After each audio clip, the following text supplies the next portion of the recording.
مجھے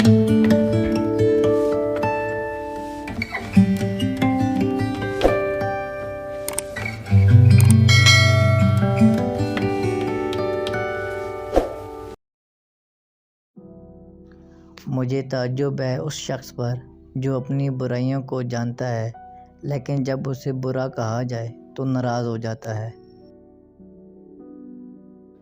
علم تمہیں راہ دکھاتا ہے اور عمل تمہیں مقصد تک پہنچا دیتا ہے۔ اگر تم چاہتے ہو کہ تمہاری کوئی دعا رد نہ ہو تو اپنے دن کا آغاز صدقہ دینے سے شروع کیا کرو۔ جس نے کسی کو اکیلے میں نصیحت کی اس نے اسے سنوار دیا، اور جس نے کسی کو سب کے سامنے نصیحت کی اس نے اسے مزید بگاڑ دیا۔ کسی کے برا کہہ دینے سے نہ ہم برے ہو جاتے ہیں نہ اچھے۔ اپنی زبان سے ہر شخص اپنا ظرف دکھاتا ہے، دوسرے کا عکس نہیں۔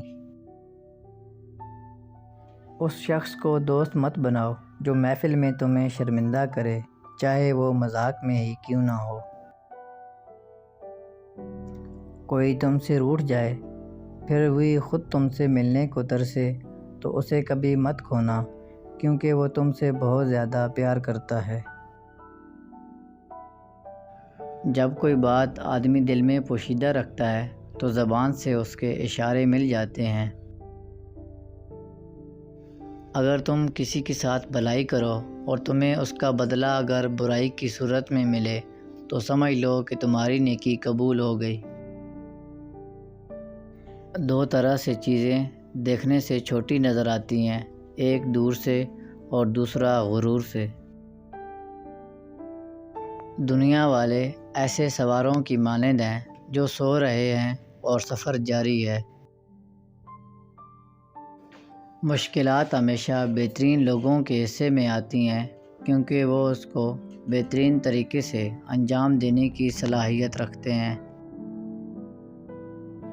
جہاں عزت، سچائی اور خلوص نظر آئے وہاں دوستی کا ہاتھ بڑھاؤ، ورنہ تمہاری تنہائی تمہاری بہترین ساتھی ہے۔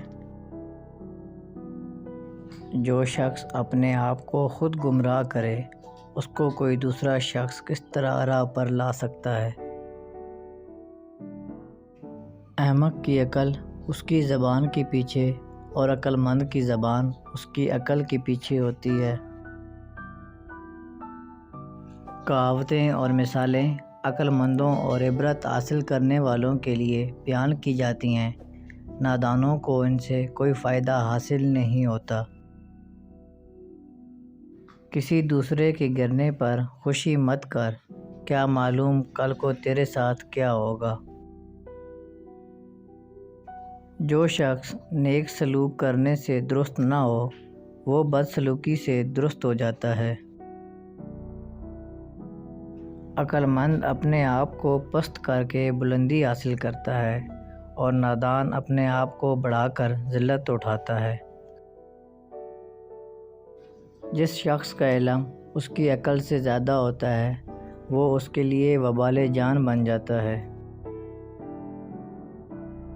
حضرت علی رضی اللہ تعالی عنہ فرماتے ہیں، جس انسان کے اندر یہ تین عادتیں ہوں وہ ضرور بے عزت اور ذلیل ہو جاتا ہے۔